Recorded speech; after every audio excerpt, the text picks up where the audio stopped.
You came to us through one of our advertisements on the private members Facebook group of the Auto Sales Academy. So thank you so much for being a valued member there. Now have migrated over to the inner circle of the Auto Dealership Academy, which is really great. And share with everybody, if you would kindly, Chandler, number one, how many automobiles you sell on average per month now, the region that you're in, the state that you are in, and yeah, your background. What's your story? How did you fall in love with automobile sales? How did you get here?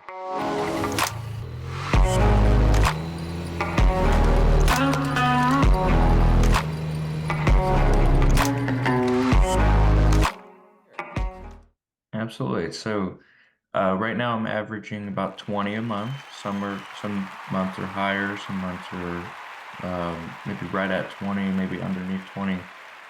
But within the last 3 months, there's only been one month that wasn't 20, and that was February. But February's rough. I'm in Virginia, so it's Newport News area. And so we're in the East Coast. And then background was actually military. I was Air Force for 10 years. I got out in 2022. And what brought me to the automobile was just I've always loved cars. I've always loved Toyota, and I always got in trouble for talking. So it brought me to Pearson Toyota, and I've been there ever since. It was a month after I got out of the service. Been there ever since. So February 2022 till present. Good for you. Outstanding. Now, what was it like that first or second day coming out of the military? And I can only imagine. I have never had a military background. I have a friend who's a captain in the military, and I milk him all the time for stories he did. 3 tours in Iraq. He was oh gosh, where was he stationed? He was stationed on a little island, I think in Mykonos in Greece for an entire year, which was a bummer. We did a big send off for him. His kids were in elementary school. We met that way. Our kids and his kids were playing together, and we've become really good buddies. And I'm just floored. And we should know this as civilians, but I am so floored and enamored with the systems that you guys have, the checks and the balances. And we see it on the silver screen with Hollywood and Tom Cruise and Top Gun, right? And they're going through their checks every single time. And to the average ordinary individual, civilian, it's like, you did that yesterday. Like we're flying these planes every day. Can't we just assume that the landing gear is going to go up and down and the jet's going to fire when we need it? And what was it like for you leaving that very structured, organized world? And is the car business structured and organized? Is that why you went there? Well, when I got out, of course, it's scary, putting a whole decade into something, and I guess you imagine, oh, it's going to be very similar. It's going to be structured. It's just going to be an easy breezy, just get into it. It is not. And that's not just car sales, that's everything.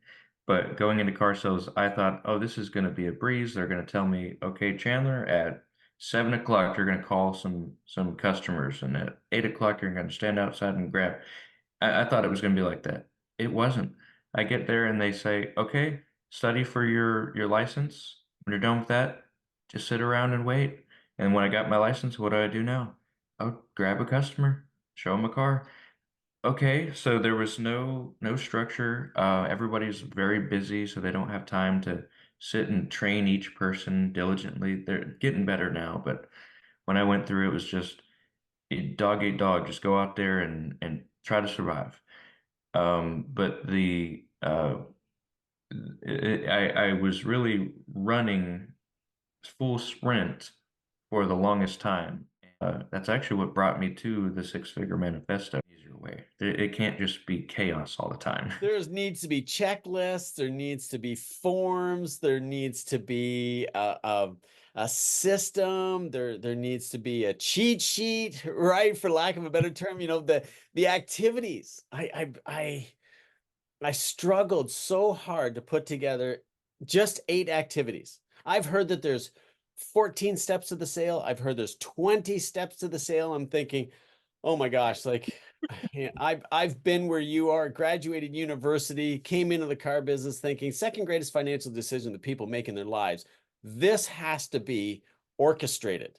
This has to be planned. And same sort of thing. I remember the sales manager saying, Bill, always remember this: doctors, dentists, lawyers, engineers, teachers, professors, housewives, um, some entrepreneurs, and he had two or three more, like over 13 people don't buy cars.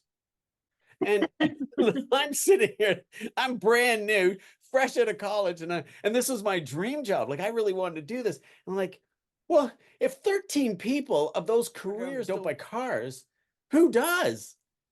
And that's what stimulated all of it, because I had that one horrible month there where oh my gosh, just couldn't close the broadside of a barn door. And in the end, it was it was systematizing and following the steps. And so those 8 activities of product presentation, demonstration, trade appraisal, leading to purchase consultation just made so much sense. And then when I made it cellular, do you find the cellular concept better?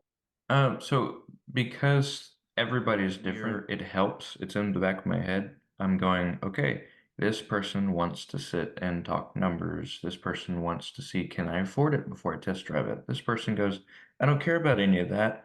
I can afford whatever I want. Get me in the car and let me see if I like it. So, and a lot of people won't tell you what they want. They kind of gravitate. So if you do try to lead them in a direction of, hey, let's see what your trade is worth. Sometimes they're like, yeah, I know it's worth something. Let's see if I like the car, or let's see if I can afford it before I fall in love with it. System is a little bit better because it's it because I believe that yes, you need a structure, but not everybody is A, B, C, D. Some people are Z and then B and then A and. Good for you. Great. Take us back to those first few days when you were thrown on the floor, where you really felt maybe after a week of not selling an automobile. If you sold an automobile in your first couple of days, good for you, by the way. That's fantastic. But for those watching that are struggling with that, they've been thrown on the floor to sink or swim. They haven't got the support that they desperately want and need.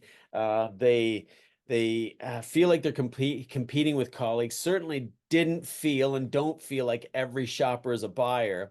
Take us back to those days, if you possibly can. Like, what did you say? How did the deal start? Oh, And when did you realize that, okay, I need some structure here?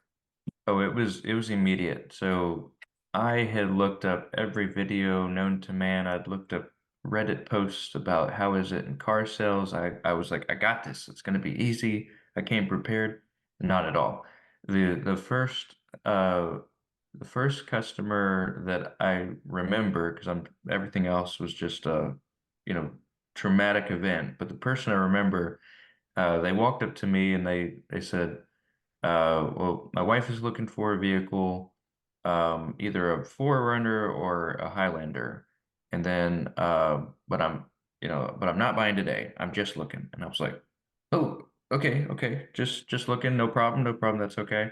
And then I started asking some questions, and then we get to the negotiation table, and uh, they start going off about how it's almost as much as a new one, and I had no idea what to do, so. Little old me is running back and forth every single deal for the first like 2 months, back and forth to the sales desk. Just what do I do? What do I do? Oh my God, everything's on fire.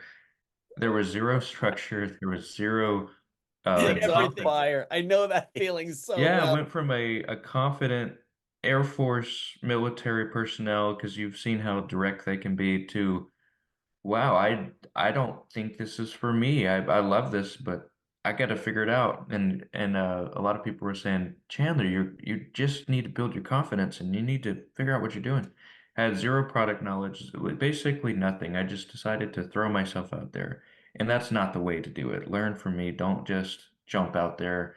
You need some structure and you need to learn your product. You basically need a system. You need to do it right. Good for you.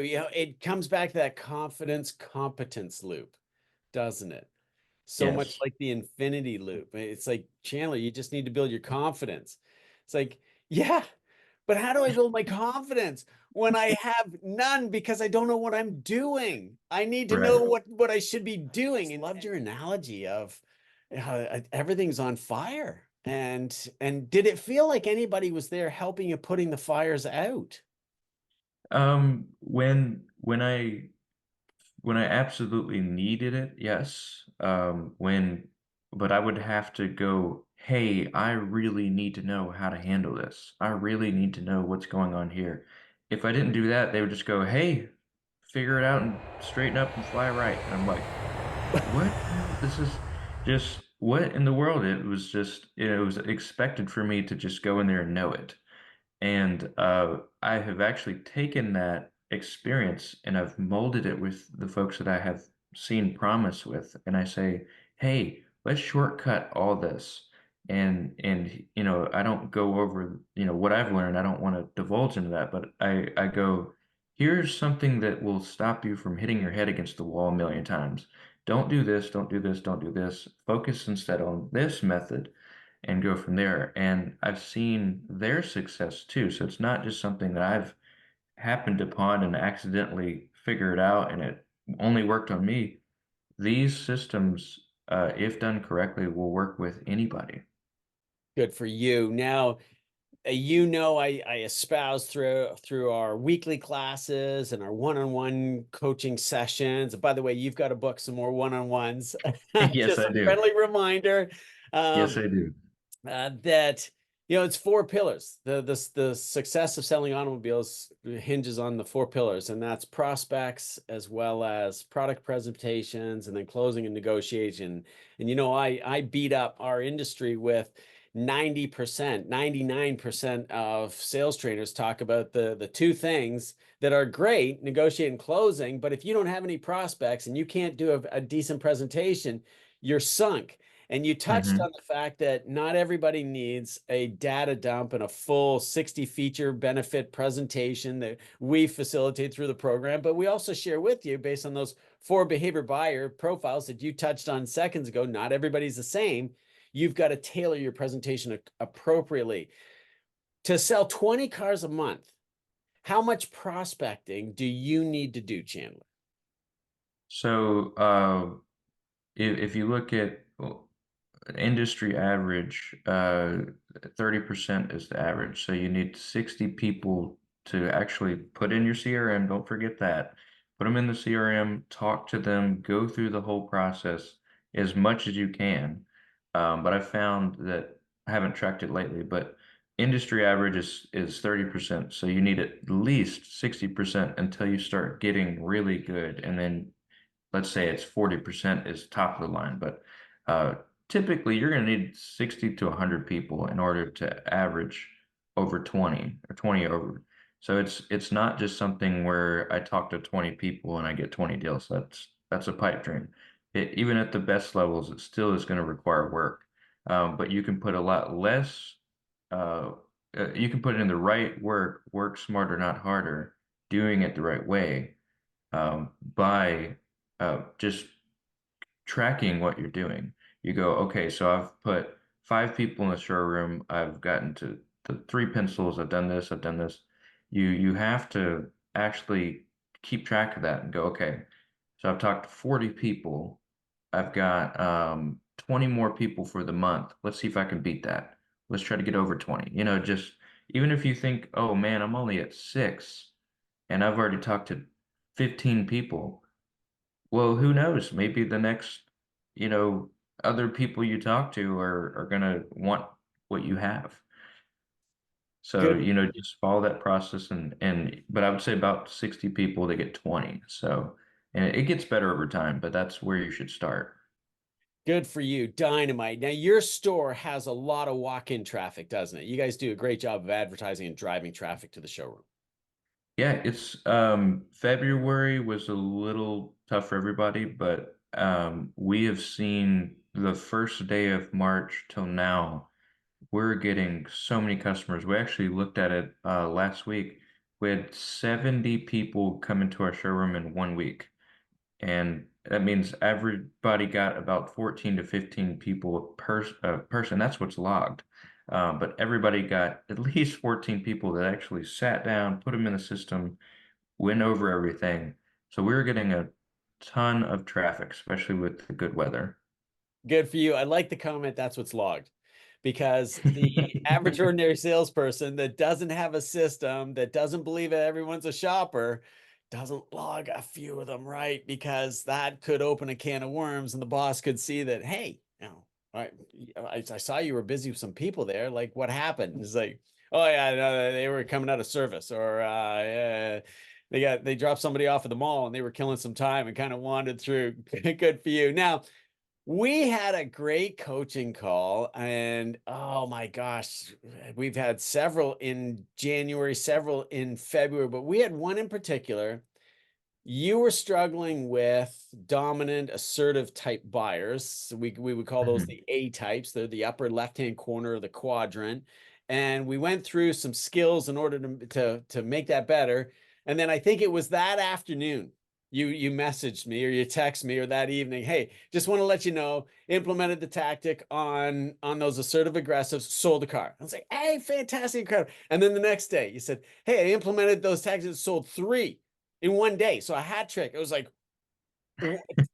Chandler, take us through that. This is Yeah. dreamland for a sales consultant where they could get a conversation, a half an hour coaching call, and get those tactics right away to generate results. Take us through that. Sure, absolutely. So, the dominant assertive was actually the second most difficult. It was, not as tough. The first one was the analytical or the Enthusiast, the enthusiast, yes. conscientious. So the reason why enthusiast was so tough to me is because it's my polar opposite, and there's nothing wrong with either of the four. But mine is people person, bubbly, just let's get along, let's be friends, puppy dog, golden retriever. Yeah, when you Well, go across the axis, you don't get along, yeah, right? You're over here and they're over here, and you're going across the axis. yes, it's polar opposite, and they don't care about how polite you are, how friendly you are. They say, "Yeah, that's great." They're almost like the dominant, but with research. But they're like, "That's great, but I don't know anything about the car. Why should I buy this? I'm looking at a Subaru. I'm looking at this, looking at this." I was like, "How in the world do you communicate?" And it's not that they're bad people to talk to. They're great. You just have to speak their language. Well, I was struggling with that, and I sat down with you and I said, I'm on fire again. What do I do, Bill? And you said, okay, well, here's what we do. And you broke it down for me. And I was able to take that information, and the key point is paying attention and making notes. Take that information. And you also mentioned sometimes we're not a buyer to begin with. So, yeah, assuming the sale is great. Sometimes people just are not going to buy. They are too skittish or whatever it is. But uh, a lot of times, the that type of person will buy if you give them the right things, you answer their questions, you go over the important things, basically just asking the right questions, presenting it, and not expecting them to do it right now. They're going to go home, they're going to look at it, they're going to come back, and they're going to go, "Oh man, you know what? You were right. I do get more excited the more I look at the RAV4. This is amazing." So, yeah, you're right. But I sat with you. It was a 30-minute call to an hour maybe. And the number one thing that I've been struggling with for over a year, you were able to go, hey, let's try doing it the right way. And it just opened up the doors. And I looked forward to meeting those customers. So where's the next one? And as soon as I found one, I was able to sell them automobiles, and I got a hat trick. And that's where I was able to I was able to kind of wade through the waters of the other three. With that one, you're talking about 25%. Shoot, that may open up 5 or 6 deals a month if you're able to help them get it, and they feel, wow, someone speaks my language, and I'm tired of beating my head against the wall every time I go to a car dealership. Excellent, dynamite. You're right. It's a 30-minute coaching call every single time, but I book an hour for you folks. And then if it goes over and I find that we are just not at conclusion, I'm not a psychologist or psychiatrist. You're not lying on the couch. I'm not trying to get on to the next 30-minute person because that's how the ticker works. I know that if we don't have it drawn to conclusion and you can't walk away from that call going, okay, I got some of what I needed. but I Hmm. still haven't got it put together. I make sure that we bring it to conclusion. You're right. That was an hour. That may have even trickled over. You and I like to talk, and it's so much fun when we get to talking, and it just Well, goes on. Well, I've also noticed that with the system and with how we communicate, sometimes we communicate a little bit differently, just like my wife and I. Well, I was like, okay, well, I'm getting the general idea, but I'm not exactly understanding this. And I asked it a few times, and then finally you explained it in a way where I was like, aha, okay. So we just communicate differently, just like customers. So when you gave me the third rendition of what it was, it clicked, and I said, "Ah, there it is. That's how to do it." And I made my notes and tried it out, and it worked. So some people would assume, "Oh, well, I don't understand what he's saying. It doesn't make sense." Well, you've got to ask it in a different way and clarify, just like with the custom. So once you get clarification, then you're able to implement it and go, "Oh man, now I'm not wading in the water. Now I'm swimming. This is amazing." Fantastic. Good for you. Well, Chandler, this has been great. I could go on at Land's End and we could keep going with this podcast. I know you've got your day to get back to.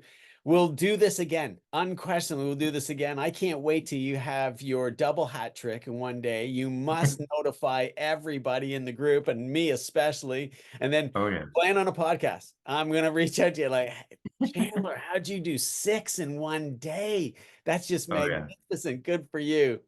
Well, thank you so much. Any words of wisdom that you've got for people, motivation, encouragement, and just a belief that you can do this kind of thing.